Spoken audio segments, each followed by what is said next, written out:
शताब्दी है। अब लगभग 20 वर्ष निकल गए और हम 21वें वर्ष में प्रवेश कर गए। इसका मतलब हमने 21वीं शताब्दी का 5वां हिस्सा जो है वो जी लिया और इन 20 वर्षों में यह भी देख लिया कि जो समग्रतः चहुमुखी और बहुमुखी विकास की आधारशिला है वो वास्तव में अनुवाद है। हम जो मूलभूत भारतीय दर्शन है जिसको वसुधैव कुटुंबकम कहते हैं, उस वसुधैव कुटुंबकम का जो आधुनिकीकरण है जिसको हम ग्लोबलाइजेशन के रूप में चर्चा करते हैं, व्याख्यायित करते हैं। हालांकि दोनों की अवधारणा में अंतर है, जो बेसिक जो डिफरेंस जिसको हम कहते हैं, क्योंकि जो वसुधैव कुटुंबकम है उसका सूत्र जो है वो भावना है, वह संबंध है, वह आत्मीयता है। और जो भूमंडलीकरण का सूत्र है वो बाजार है, पैसा है और संपदा और संपत्ति है, वो उसके साथ जुड़ी हुई है।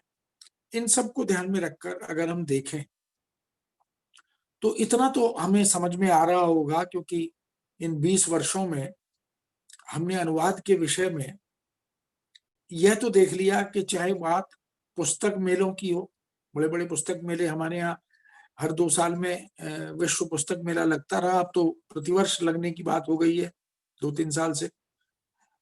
तो ये बड़ी उपलब्धि है कि पुस्तक मेले का जो सेंट्रल आइडिया है, जो इंटरनेशनल बुक फेयर है उसका सेंट्रल आइडिया है, वो अनुवाद हो गया। इसका मतलब जो परिदृश्य है, जो सिनेरियो है, वो तो बदला है।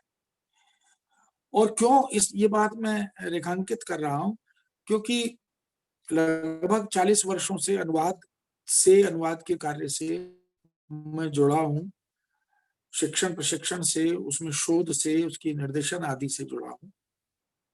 और मैंने देखा कि न केवल देश में अपितु पूरे दुनिया में अनुवाद के प्रति जो दृष्टिकोण था आज से लगभग 40 साल पहले, 35-35 साल पहले, वो बहुत सकारात्मक नहीं था, बहुत नेगेटिव था। और उसका मूल कारण है कि पूरी दुनिया में अनुवाद और अनुवादक को दोयम दर्जे का व्यक्ति और दोयम दर्जे का कार्य माना जाता रहा। यही कारण है कि जो आक्षेप आरोप लगते थे अनुवाद पर, वो बहुत चिंताजनक प्रतीत होते थे, दुखद भी लगते थे। यानी ऐसी ऐसी उक्तियां, ऐसे ऐसे कथन अनुवाद और अनुवादक के बारे में मिलते हैं जिनको पढ़ने के बाद लगता है कि अनुवाद के साथ तो बहुत सौतेला व्यवहार हुआ है। जबकि अनुवाद एक ऐसी विधा है, एक ऐसा अनुशासन है जो आज स्वतंत्र रूप से विषय भी बन गया है। शोध का विषय भी, शिक्षण का विषय भी, प्रशिक्षण का विषय भी, रोजगार का विषय भी, ज्ञानार्जन का विषय भी, और वैश्विक अद्यतन अधुनातन जानकारियों को आत्मसात करने का विषय भी बन गया है। और इन सब के साथ साथ आत्म विस्तार का विषय भी बन गया है। कोई व्यक्ति ऐसा नहीं है जो अनुवाद के माध्यम से अपने भावों को, अपने विचारों को, अपने मन को वो अपनी भाषाई बैरियर से निकालकर दूसरी भाषाओं में, दूसरे राज्यों में, दूसरी सीमाओं में, दूसरे देशों में ना ले जाना चाहता हूं। ये उत्कट इच्छा किसी भी रचनाकार की, किसी चिंतक, विचारक, दार्शनिक की, किसी राजनेता की, ये बड़ी उत्कट इच्छा होती है कि वो जो जो जो सरकारें आपने देखी होंगी राज्य स्तरों पे काम करती हैं, उनकी छटपटाहट आपने देखी होगी देश में, कि वो उस क्षेत्रीय पार्टी के रूप में जो एक जो पहचान होती है उससे बड़े कुलबुलाते हैं। वो, उनको बड़ी बेचैनी होती है, उनको लगता है वो राष्ट्रीय दल क्यों नहीं बन जाते, और वो निकल निकल के भागते भी हैं राष्ट्रीय दल बनने के लिए। और फिर कभी कभी जब विफल हो जाते हैं तो लौट कर फिर उसी राज्य पर केंद्रित होने लगते हैं, उसी पर ध्यान देने लगते हैं। यानी रातों रात वो नेशनल और इंटरनेशनल आइडेंटिफिकेशन से जुड़ना चाहते हैं, पहचान से जुड़ना चाहते हैं। ये मानव स्वभाव है। हमने साहित्य के प्रयोजन पर जब बात की, कविता का प्रयोजन, साहित्य का प्रयोजन क्या होता है, तो संस्कृत में, हिंदी में जो काव्य शास्त्री आचार्य हैं, जो समीक्षक आलोचक हैं, उन्होंने कहा कि यश जो है, कीर्ति जो है और प्रसिद्धि, ये सब रचनाकार के मन में रहता है कि वो उसे उसकी रचनाओं से दुनिया में एक पहचान मिल जाए। तो मुझे लगता है कि अनुवाद ने वह सब काम कर दिखाया है विगत कई सालों में। और जब हम ऐतिहासिक दृष्टि से देखते हैं तो अनुवाद का इतिहास भारत में भी, क्योंकि हम जानते हैं कि अनुवाद एक बहुभाषा भाषी समुदाय में एकता का सूत्र बनाने का काम करने वाली विधा है। अनुवाद वैश्विक संवाद स्थापित करने वाली एक विधा है। और ये संसार जो है, ये जो दुनिया है, ये जो विश्व है, ये सही अर्थों में अनुवाद के बिना गूंगा है। परस्पर बात ही नहीं कर सकते क्योंकि एक दूसरे की भाषा जानते नहीं है। और एक दूसरे की भाषा यदि जानते हैं तो अनुवाद के माध्यम से जानते हैं, क्योंकि उन भाषाओं को सीखने और अर्जित करने का जो रास्ता है, जो मार्ग है, वो अनुवाद से होकर जाता है।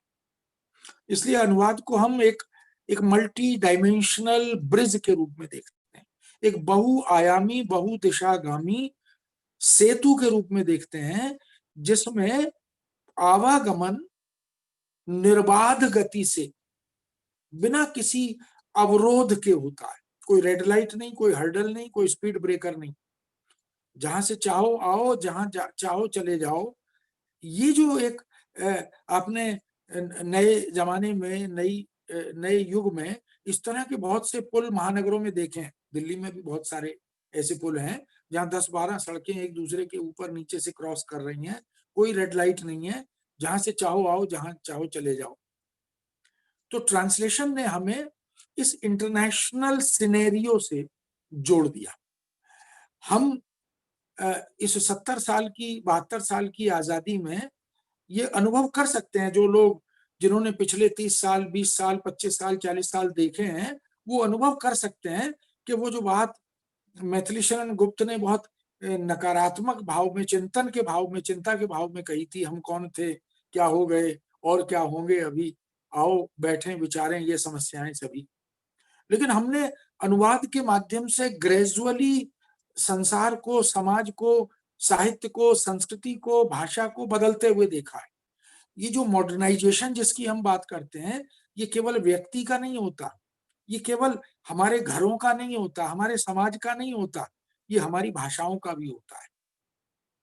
तो ये जो आधुनिकीकरण है भाषा का, ये जो आधुनिकीकरण है साहित्य का, कि साहित्यकारों में, साहित्य में आजादी के बाद का हिंदी साहित्य देखिए, आजादी के बाद का भारतीय भाषाओं का साहित्य देखिए, आपको इससे पहले के साहित्य में और बाद के साहित्य में आमूल चूल अंतर दिखाई देगा। और ये अंतर अनुवाद जन्य अंतर है, क्योंकि अगर हमने गोर्की को नहीं पढ़ा होता, अगर हमने कार्ल मार्क्स को नहीं पढ़ा होता, अगर हमने कॉलरिज को नहीं पढ़ा होता, अगर हमने जॉन कीट्स को ना पढ़ा होता, जॉन कीट्स के लव लेटर्स हिंदी और अंग्रेजी में ना पढ़े होते, तो हमें पता कैसे लगता कि भावना के धरातल पर, संवेदना के धरातल पर ये दुनिया है तो एक ही, सुख में दुख में अनुभूति तो एक सी है।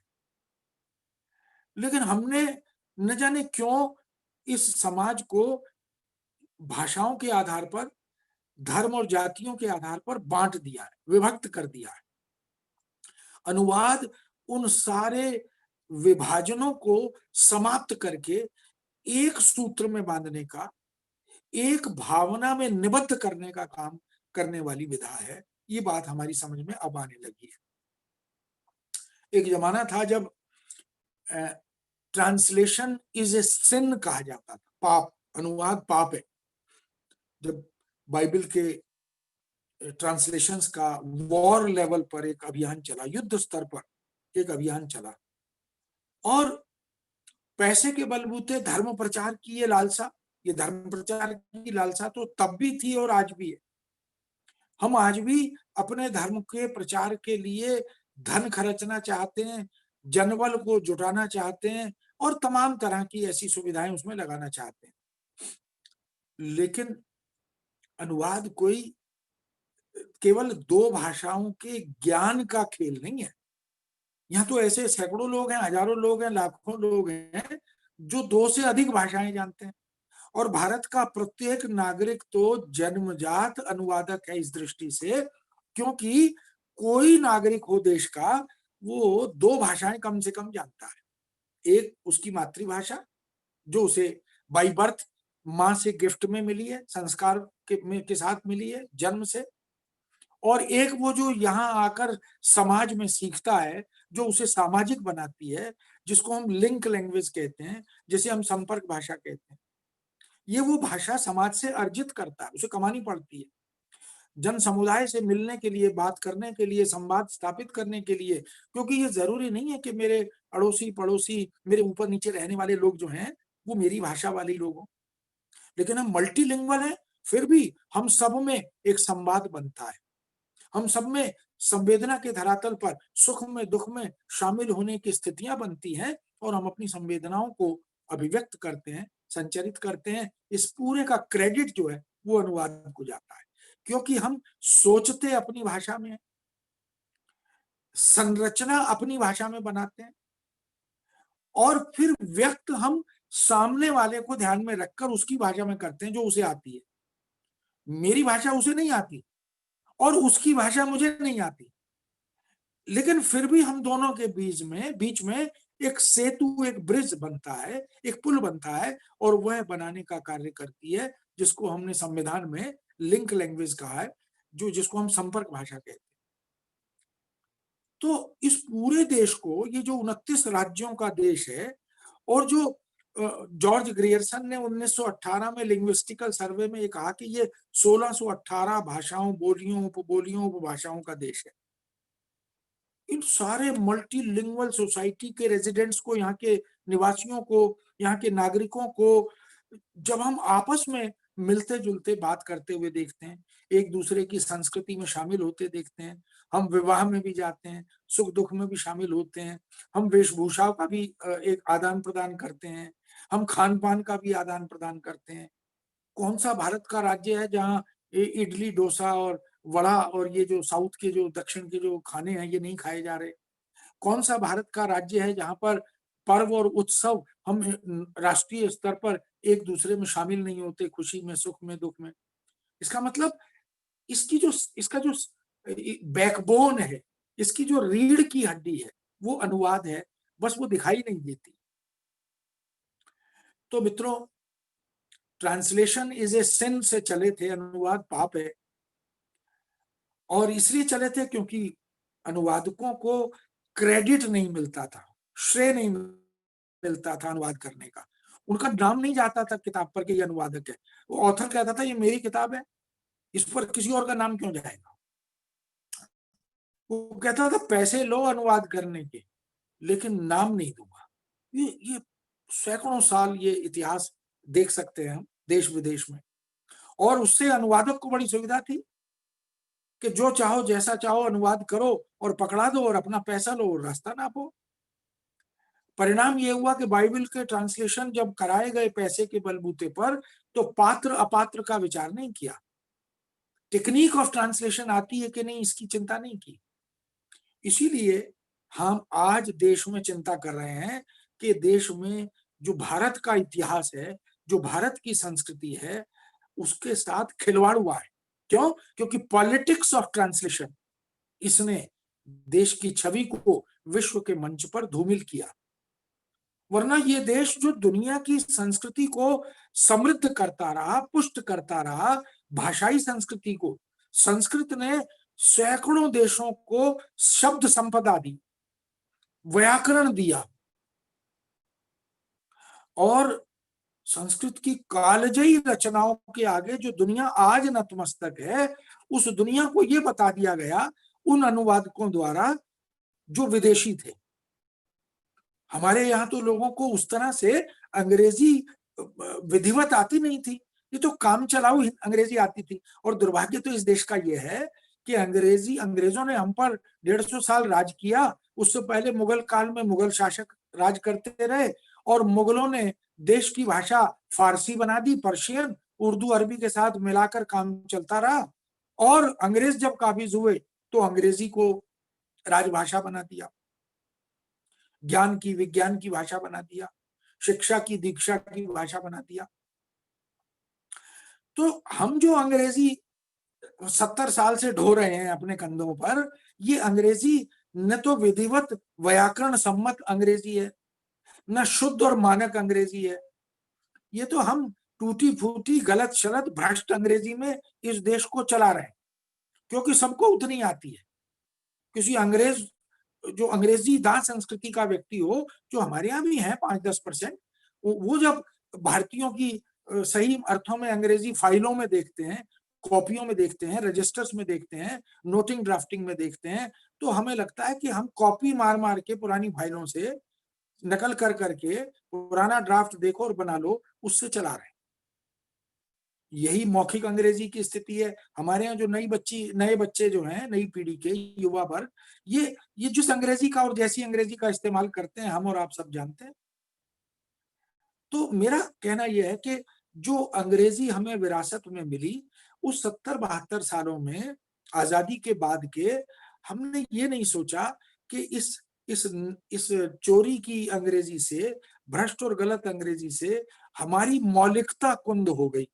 हमने सोचना समझना बंद कर दिया। जो अंग्रेजी में लिखा है वही मानक है, वो सही है गलत है क्योंकि हमारे पूर्वज लिख गए, क्योंकि हमारी पुरानी फाइलों में वैसा लिखा है, हम उसको कॉपी कर रहे हैं।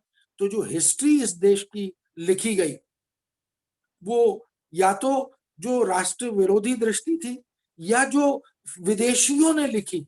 इसीलिए इस देश को सपेरों का, लुटेरों का, फकीरों का, गरीबों का, सपेरों का, ऐसे ऐसे लोगों का देश बना दिया। और आज इसी देश की संस्कृति के सामने, समाज के सामने, राजनीति के सामने, चिकित्सा पद्धति के सामने, विज्ञान के सामने दुनिया नतमस्तक है। क्यों? क्योंकि आज अनुवाद हम कर रहे हैं। आज हम अनुवाद के माध्यम से जो जैसा है वैसा अनुवाद कर रहे हैं। तब ये अनुवाद जिन्होंने किया था, वो जैसा चाहते थे वैसा अनुवाद किया था। इसलिए मित्रों, ये जो दर्शन है भारत का, इस दर्शन ने जो सिखाया, अद्वैतवाद, द्वैतवाद, शुद्धाद्वैतवाद, विशिष्टाद्वैतवाद, शंकराचार्य ने उस अल्पायु में जो इस दुनिया को सिखा दिया, उस शंकराचार्य के अद्वैतवाद से प्रभावित, या द्वैतवाद और विशिष्टाद्वैतवाद और शुद्धाद्वैतवाद से प्रभावित, या महर्षि अरविंद के दर्शन से, या महात्मा गांधी के दर्शन से, या अन्य बड़े बड़े चिंतक, विचारक, समाज सुधारक, राजनेता आदि, उनके दर्शन से जो हमें मिला, जो हमने सीखा, जिस इम्यूनिटी की बात हम कर रहे हैं, जिस संघर्षशीलता की बात आज हम कर रहे हैं, वो कहां से मिला? ये हमारी मिट्टी से, हमारे संस्कार से, हमारी दार्शनिक चेतना से, हमारी राजनीतिक दृष्टि से। क्यों? अशोक ने अपनी पूरी दृष्टि बदल दी, महाराजा राजा अशोक ने। और उस दृष्टि के बदलाव का प्रभाव समाज पर क्या पड़ा? क्यों हमने अहिंसा को महत्वपूर्ण सूत्र मान करके देश को आगे बढ़ाने की बात की, हिंसा का विरोध किया? ये जो सोच थी, ये सोच दुनिया तक पहुंची, लेकिन देर से पहुंची, जब हमारे लोगों ने अनुवाद किए। इसलिए मित्रों, हमारी सभ्यता, हमारी संस्कृति, हमारी पद्धतियां, जीवन शैली, हमारे दर्शन, हमारे मूल्य, जिन मूल्यों के सामने आज दुनिया नतमस्तक है, ये वही मूल्य हैं जो बड़े बड़े रिसेशन दुनिया में आ जाते हैं और भारत वहीं खड़ा रहता है। हम लोग कल की चिंता पहले करते हैं जो आने वाला कल है। वर्तमान को हम इस दृष्टि से जीते हैं कि आने वाले कल में कोई संकट, कोई खतरा ना हो। हमारे बच्चों की चिंता हम पहले करते हैं। लेकिन जो यूरोपियन कल्चर है, जो विदेशी संस्कृति है, जो विदेशी समाज है, वहां की इसके ये तमाम इसके कुछ नकारात्मक पक्ष भी हैं जिनसे हमारा समाज ग्रस्त हुआ है, जिनसे हमारी राजनीति प्रभावित हुई है, जो जबरन हमारे दार्शनिक चिंतन को आघात पहुंचाने की कोशिश भी करते हैं। लेकिन कुछ बात है कि हस्ती मिटती नहीं हमारी, ये बात हम बार बार कहते हैं। इसलिए मित्रों, रेलेवेंस ऑफ ट्रांसलेशन, पर्टिकुलरली ये जो विषय आलोक जी ने इसका विषय निर्धारित करते हुए रखे हैं, जिसमें समाज, संस्कृति, राजनीति और दर्शन, भाषा। भाषा जो है वो अस्मिता की पहचान है। और हमारे यहाँ जो मल्टीलिंगुअल कंट्री है, जैसे मैंने बताया अभी, जॉर्ज ग्रियर्सन ने 1618 भाषाएं, बोलियां, उपबोलियां गिनवाई थी। लेकिन इस भूमंडलीकरण के दबाव में हमने 700 भाषाएं, बोलियां, उपबोलियां खो दी, नष्ट कर दी, उनकी हत्या कर दी, क्योंकि उनका प्रयोग समाप्त हो गया। और ये हम जानते हैं, जिस भाषा का प्रयोगता समाप्त हो जाता है, अभी मुझसे पहले जो सज्जन बोल रहे थे उस पर एक दो प्रश्न मैंने सुने थे, उन प्रश्नों में ये बात आ रही थी। मित्रों, भाषा की जीवंतता का एकमात्र आधार है कि उसके प्रयोक्ता बरकरार रहने चाहिए। हमने अपने घरों में अपनी भाषाओं में बोलना, बात करना छोड़ दिया है। हमारे बच्चे हमसे हमारी भाषा में बात नहीं करते, संकोच करते हैं, लज्जा का अनुभव करते हैं, हीन भावना का अनुभव करते हैं। ये दुखद स्थितियां हैं। इसलिए अनुवाद भाषाई संरक्षण की ओर भी ले जाता है, ये भाषा की हत्या नहीं करता।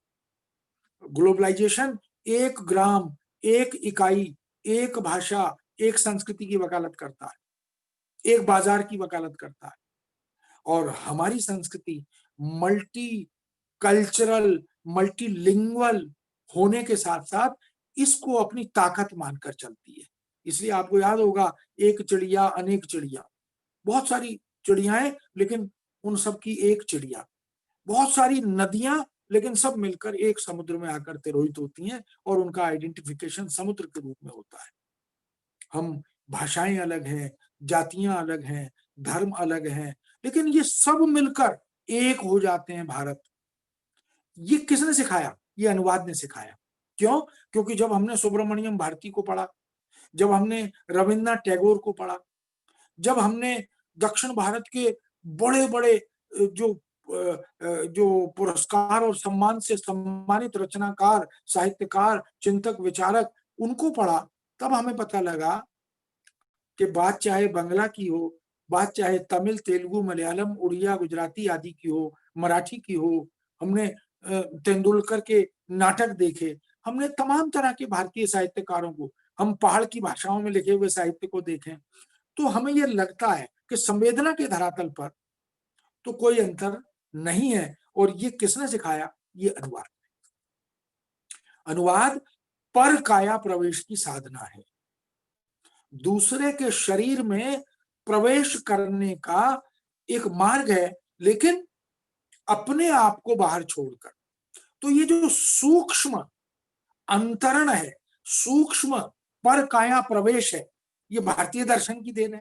पर काया प्रवेश हमारे यहाँ बड़े बड़े साधक ऋषि मुनियों की एक साधना पद्धति है। मृत शरीर को भी अपनी आत्मा से जीवित करने की कला इसी देश के पास है। तो ये परकाया प्रवेश, हम किसी रचना में घुस जाते हैं as a translator, as a अनुवादक, हम रचनाकार में प्रवेश कर जाते हैं, उसके मनोलोक, भावलोक का अध्ययन, अवलोकन, मूल्यांकन करके, आत्मसात करके फिर उसको रिप्रोड्यूस करते हैं, उसका पुनर्सृजन करते हैं, उसका अनुसृजन करते हैं। ये जो ट्रांसक्रिएशन है, इसने दुनिया को दिखाया कि भारतीय समाज क्या है, भारतीय संस्कृति क्या है, भारतीय मूल्य क्या है, हमारी योग साधना क्या है, हमारी भक्ति पद्धति क्या है, हमारे संस्कार क्या है, हमारे रीति रिवाज क्या है, हमारी परंपराएं क्या है, हमारे आभूषण, हमारे खान पान की पद्धतियां क्या है। इस पिछले कोरोना काल में हमने अपनी जो नेटिव चिकित्सा पद्धति है, जो घरेलू चिकित्सा पद्धति है, पूरी दुनिया को हतप्रभ कर दिया कि देखो ये कितना मोस्ट पॉपुलेटेड कंट्री, दुनिया के बड़े जनसंख्या में संभवतः हम दूसरे नंबर पर हैं, और हमने कम से कम जाने खोई इस बड़ी महामारी के सामने। क्यों?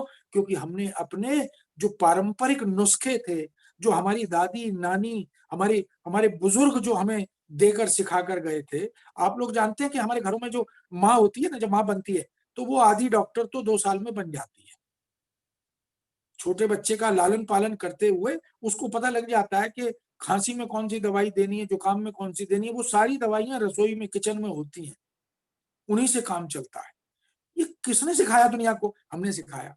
हमारे योग के सामने आज 21 जून जो है वो राष्ट्रीय योग दिवस बन गया। अगर ये सब चीजें उनकी भाषाओं में न जाती, और किसने भेजा? हमने भेजा, क्योंकि हमने अपनी दृष्टि से उसका यथारूप अनुवाद किया, यथासंभव समतुल्य अनुवाद किया। तब जाकर दुनिया को पता लगा कि जो सिनेरियो, जो परिदृश्य हमें दिखाया गया था वो वास्तविक नहीं था। वो राजनीति से परिचालित जो अनुवाद हुए, उन्होंने हमारी छवि को नुकसान पहुंचाया। उसमें कुछ आंतरिक लोग थे, कुछ बाह्य लोग थे। तो मित्रों, ये जो ट्रांसलेशन है, इसके बारे में इटली में एक बड़ी दुखद उक्ति बाद में आई। ट्रांसलेशन इज ए सिन जब ये कहा गया, तो कुछ वर्षों बाद ये वायरस था, ये फैलता चला गया पूरी दुनिया में। अनुवाद और अनुवादक को नकारात्मक दृष्टि से देखा जाने लगा। तो इटली में एक और फतवा जारी हुआ, translator is a traitor. Traitor कहते हैं प्रवंचक, अनुवादक प्रवंचक होता है, प्रवंचना करता है, छल करता है। अब ये इन सब बातों से आप समझ सकते हो कि जिस दुनिया में अनुवाद और अनुवादक के प्रति यह दृष्टि रही हो, उस दुनिया में जो अनुवाद गया, जो अनुदित हुई रचनाएं, जो अनुदित हुए नाटक, उपन्यास, कहानियां। आपको प्रसंगवश बता दूं, प्रेमचंद की एक रचना पर फिल्म बनाने का निर्णय हुआ, गोदान पर। और गोदान के लिए प्रेमचंद से अनुमति लेने पहुंचे मुंबई के जो फिल्मकार थे। तो प्रेमचंद बहुत चिंतित थे कि मेरी रचना, जो जो विश्व प्रसिद्ध रचना है गोदान, तो दुर्लभ महाकाव्य है, महाकाव्यात्मक रचना है। तो वो बहुत चिंतित थे। उन्होंने बहुत सारी बातें करने के बाद, एश्योरेंस के बाद परमिशन दी, और ये कहा कि देखो, मेरी रचना के साथ कुछ छेड़छाड़ नहीं होनी चाहिए। तो बहुत आश्वासन दिया और उस पर फिल्म बनी। अगर आप में से किसी ने देखी होगी तो अनुमान लगा सकते हैं। उस फिल्म का जो हीरो है वो राजकुमार है, जो वक्त फिल्म में एक बहुत बड़ा क्रिमिनल बनता है। उस फिल्म का जो युवा, यंग, जिसको हम कहते हैं, जो होरी का पुत्र है, गोबर, वो कौन है? महमूद है। खैर, वो एक अलग पक्ष हुआ। लेकिन जब फिल्म बन गई, गीत वीत आ गए, उसमें प्रदर्शित होने लगी, उससे पहले ही प्रेमचंद को बुलाकर कहा कि आप एक बार देखिए इस फिल्म को और आप बताइए कि आप संतुष्ट हैं कि नहीं। तो प्रेमचंद ने उस फिल्म को देखा, और देखने के बाद वो बहुत गंभीर मुद्रा में बड़ी देर बैठे रहे।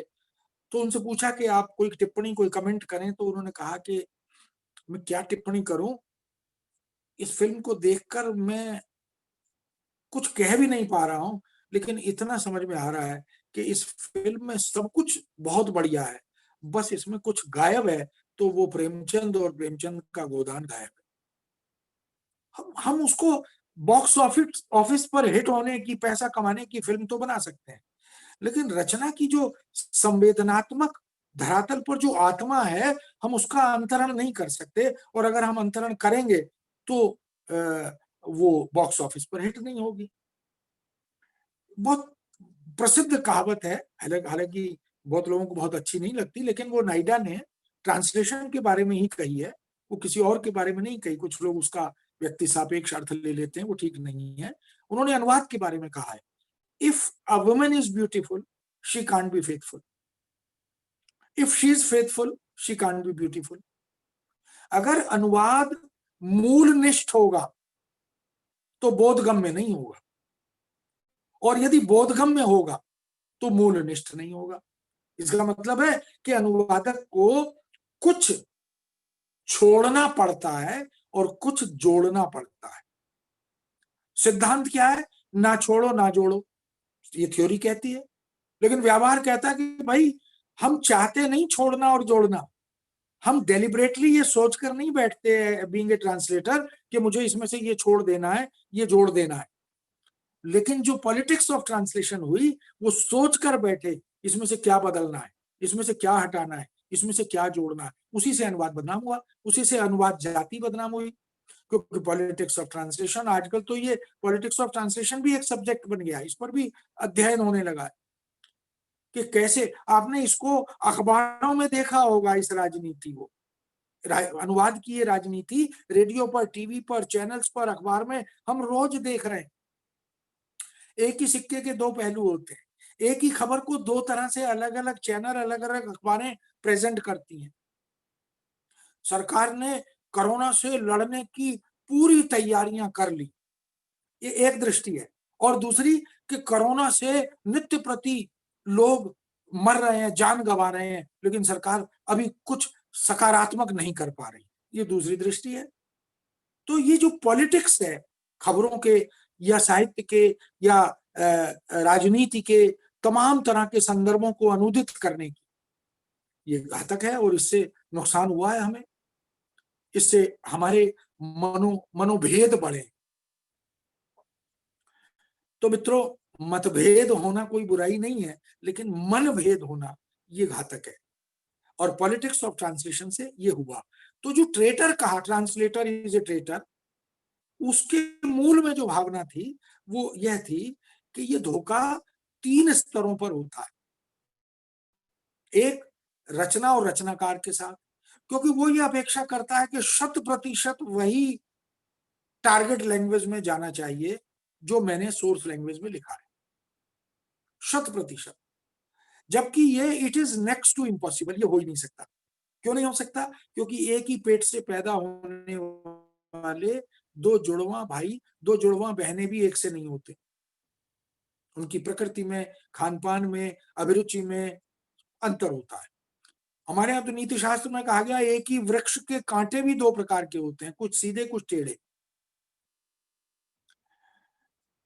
तो ऐसा कैसे संभव है कि जो शेक्सपियर ने अंग्रेजी में जैसा लिखा है वह वैसा का वैसा हिंदी में या पंजाबी में या तमिल में या तेलुगु में अनुवादक अनुवाद कर दे।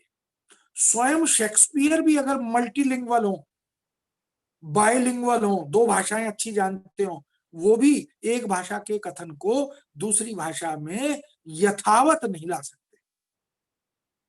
यही अंतर है मूल में और अनुवाद में। इसलिए ट्रांसलेशन की जो जो बहुत दुखद परिभाषा है, दुनिया के किसी अनुशासन की परिभाषा इतनी दुखद नहीं है। अनुवाद की परिभाषा क्या है? It should be like an original, कि ये अनुवाद कैसा होना चाहिए जैसा मूल होता है। लेकिन हिंदी में अगर इसका अनुवाद करेंगे तो कहेंगे कि अनुवाद वह जो अनुवाद ना लगे। कोई ऐसा अनुशासन है कि हम कहें कहानी ऐसी लिखो जो कहानी ना लगे, उपन्यास ऐसा लिखो जो उपन्यास ना लगे? नहीं। लेकिन ये विडंबना की विधा है। तो पहली प्रवंचना मूल रचना और रचनाकार के साथ हुई, क्योंकि अज्ञे ने द रेजिग्नेशन नाम से जैनेन्द्र के त्यागपत्र का अनुवाद किया। अज्ञे तो मल्टीलिंगुअल थे, बड़े प्रबुद्ध और भाषाई अधिकार वाले व्यक्ति थे।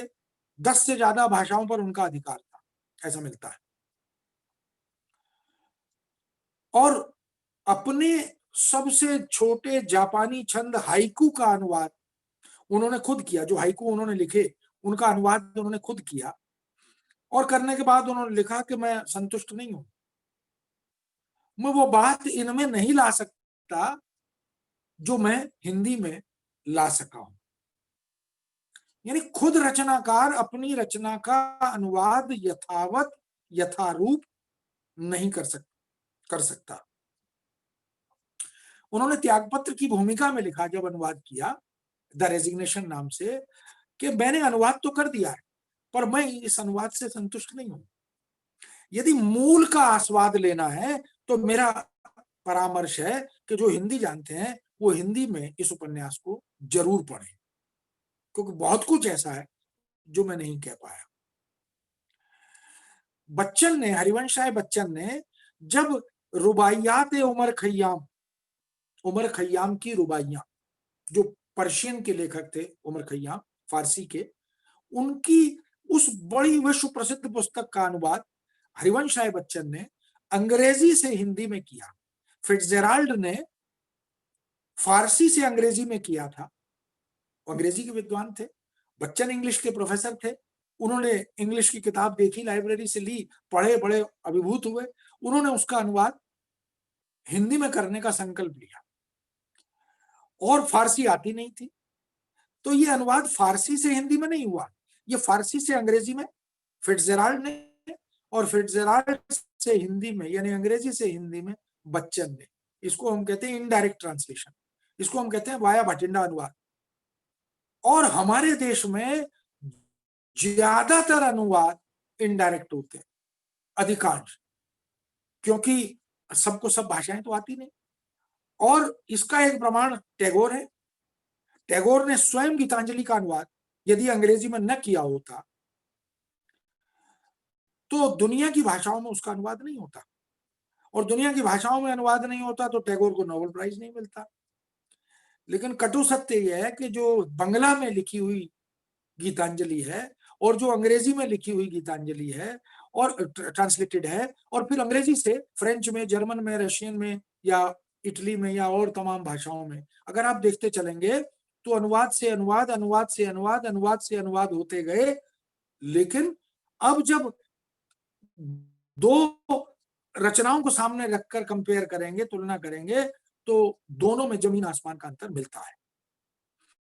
अब लाभ किस बात का मिलता है कि जिसको मूल भाषा नहीं आती, अनुवाद तो वही पढ़ता है और वह उसे ही प्रामाणिक मान लेता है।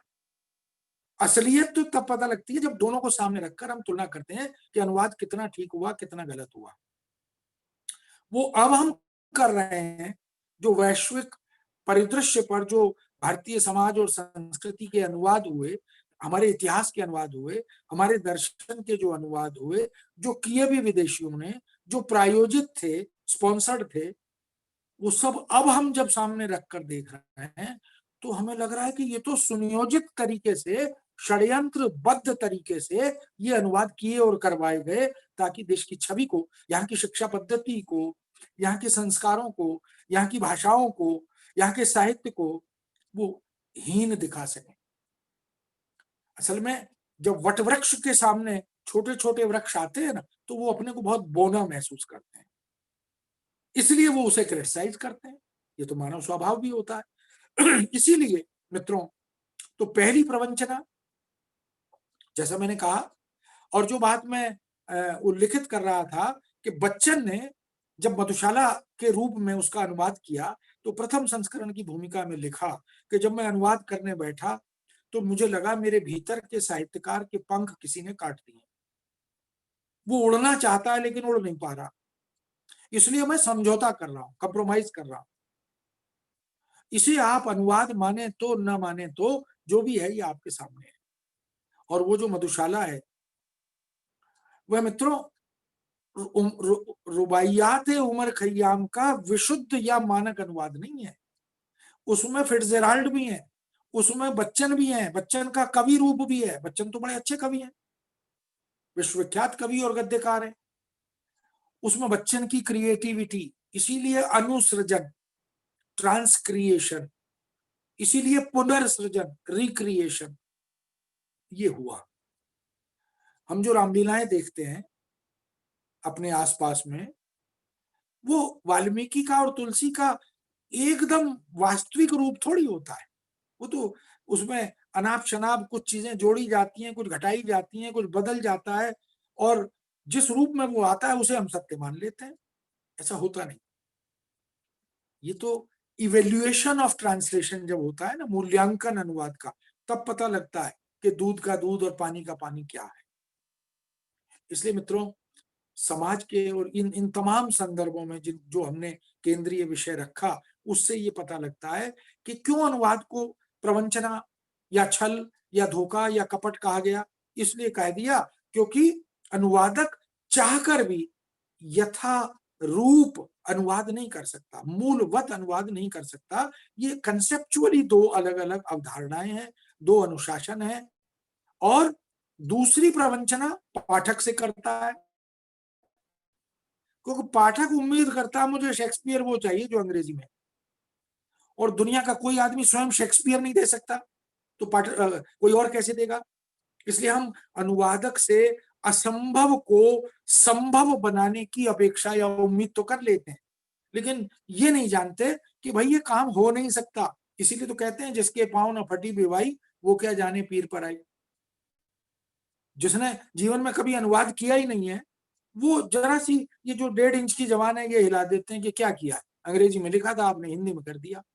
ऐसे लोगों से पूछो कि एक लाइन का अनुवाद करके तो दिखाओ कि अनुवाद होता क्या है, अनुवाद कैसे होता है।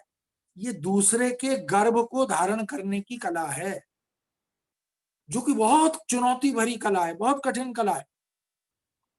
अपने बच्चे को जन्म देना तुलना में सरल है माँ के लिए, क्योंकि उसको पता है ये मेरा बच्चा है, उसके लिए वो प्रसव पीड़ा भी सह लेती है। लेकिन दूसरे के बच्चे को जन्म देना ये बहुत कठिन साधना है। इसीलिए इसको हम परकाया प्रवेश भी कहते हैं, इसीलिए इसे हम लोकहित का, जनहित का, परहित का, राष्ट्र हित का कार्य भी कहते हैं। इसलिए मित्रों, ये जो तमाम संदर्भ हैं, ये अनुवाद इनमें एक सांस्कृतिक सेतु की भूमिका निभाता है। पूरी दुनिया को हम अनुवाद के माध्यम से ये बता सकते हैं कि हमारी मनीषा क्या है, हमारी प्रतिभा क्या है, हमारी ज्ञान की परंपरा क्या है, और उसी से उन्हीं सभी बातों के आधार पर हम कह सकते हैं कि ट्रांसलेशन जो है वो एक वास्तव में बड़ी ईश्वरीय वरदान के रूप में जो एक उपलब्धि है बड़ी, वो हमारे सामने आती है। और व्यक्तित्व का बहुमुखी और चहुमुखी विकास अनुवाद से ही होता है। और हम सब तो सही अर्थों में, मैंने जैसे पहले ही कहा था कि जन्मजात अनुवादक हैं, क्योंकि जो हम सोचते हैं उसे हम अभिव्यक्त करते हैं मौखिक या लिखित रूप में। पर कभी आप being a teacher, being a scholar assess कीजिए, ईमानदारी से मूल्यांकन कीजिए, तो आपको पता लगेगा कि हम जो और जितना सोचते हैं उतना न तो हम व्यक्त कर पाते हैं मौखिक रूप से, न उतना व्यक्त कर पाते हैं लिखित रूप से। उसमें एडिटिंग करनी पड़ती है, सामने वाले समाज को ध्यान में रखकर, सामने वाले श्रोता को, वर्ग को ध्यान में रखकर।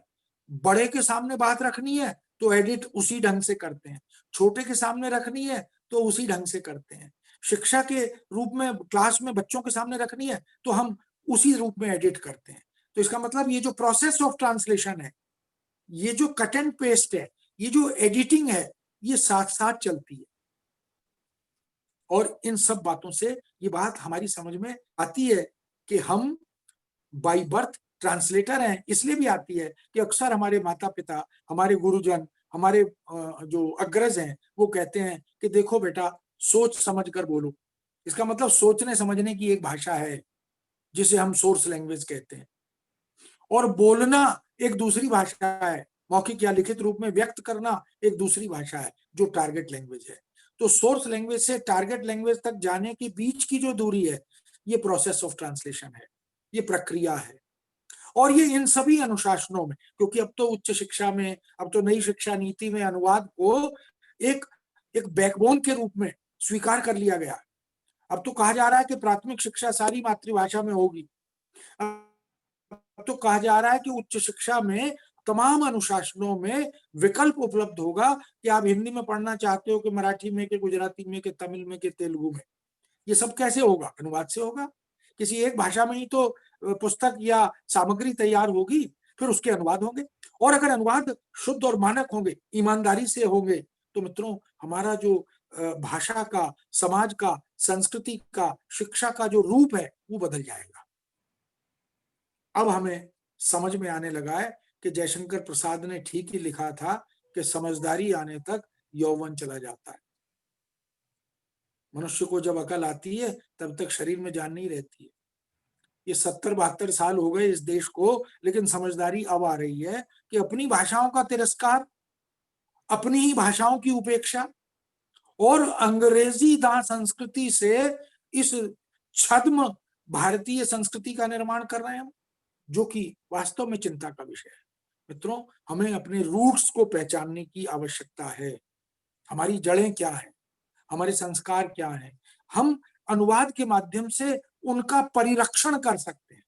हमारी समस्त भारतीय भाषाओं में अगर कबीर चले जाएंगे, अगर नानक चले जाएंगे, अगर तुलसी चले जाएंगे, अगर सूरदास चले जाएंगे, अगर जयशंकर प्रसाद चले जाएंगे, तो हमारी हिंदी में तमाम भारतीय भाषाओं, अब तो 22 भाषाएं तो संविधान स्वीकृत भाषाएं हैं, जो राष्ट्र की भाषाएं जिन्हें कहा गया, उनमें जो धरोहर है साहित्य की, ज्ञान की संपदा है, वो अगर हिंदी में आ जाएगी, परस्पर आदान प्रदान हो जाएगा, और फिर ये सब कुछ हम दुनिया की भाषाओं में ले जाएंगे ईमानदारी से, निष्ठा से, संकल्प से, तो हम पूरा भारतीय परिदृश्य जो है वो दुनिया के फलक पर, संयुक्त राष्ट्र संघ के मंच पर ठोक कर खड़ा कर सकते हैं कि ये देश वास्तव में मूल्यों का देश है, संस्कृति से संपन्नता का देश है, ये लोकहित की भावना को, सहृदयता की भावना को जीने वाला देश है। ये बात हम अनुवाद के माध्यम से दुनिया को दिखा सकते हैं।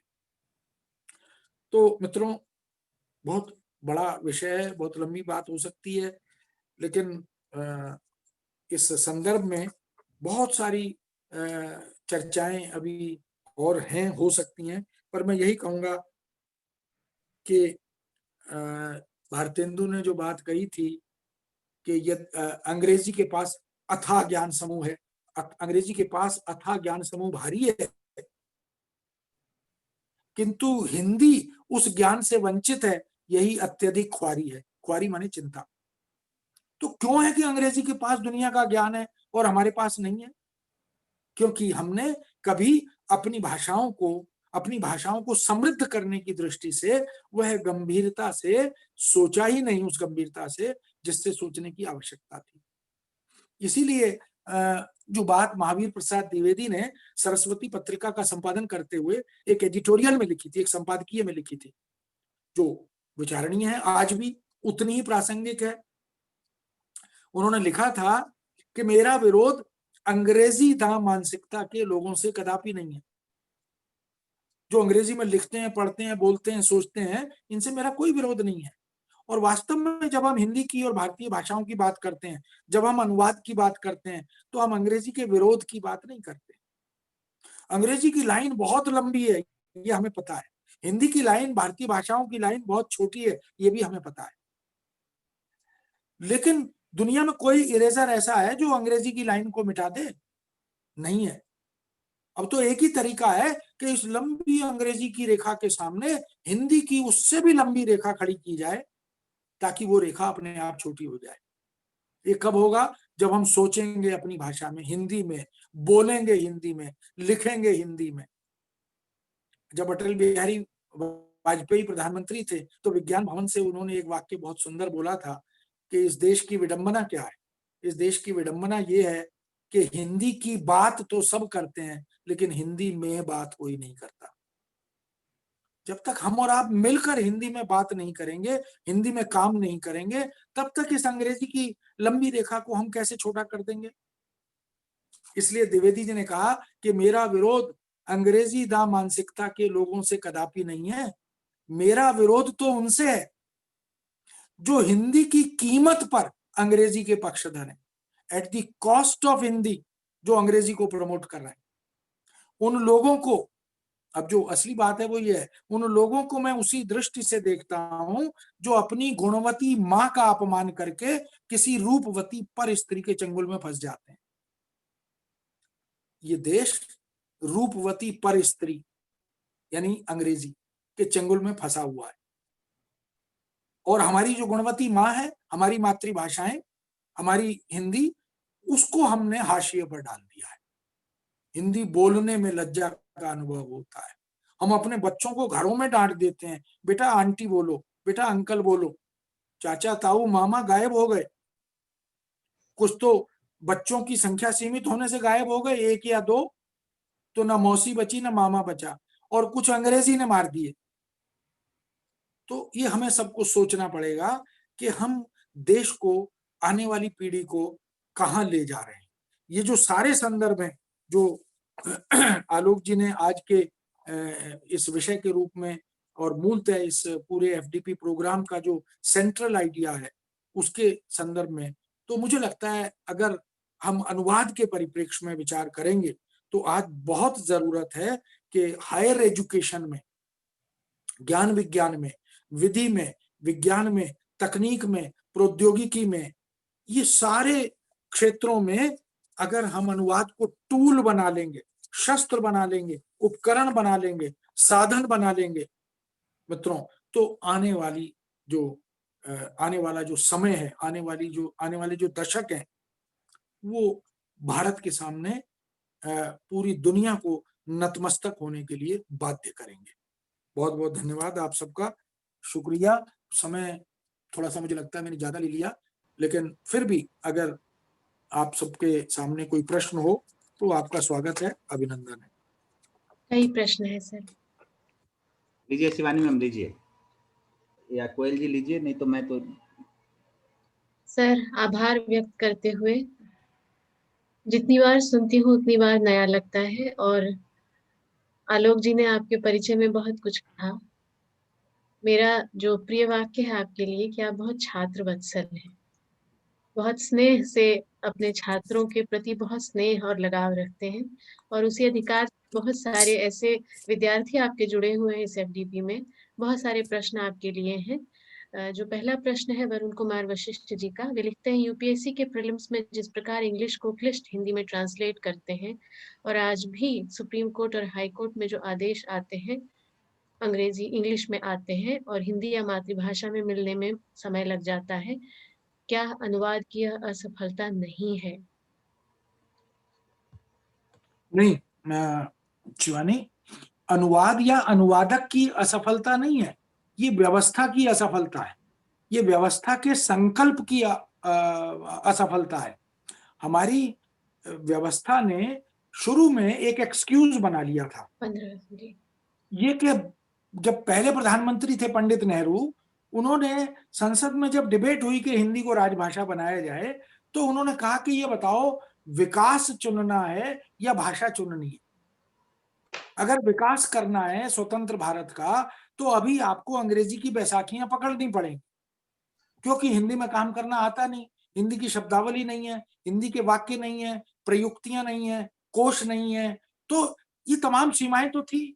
इसीलिए जो संविधान में प्रावधान किए गए कि हिंदी सिखाई जाए, शिक्षण प्रशिक्षण किया जाए, कार्यशालाएं की जाएं, प्रोत्साहन दिए जाएं, पुरस्कार दिए जाएं, और वो अभी तक चल रहा है। और वो बैसाखियों पर चलने का ऐसा अभ्यास हो गया कि डर बैठ गया मन में कि बैसाखी छोड़ेंगे तो गिर ना जाए, हड्डी फिर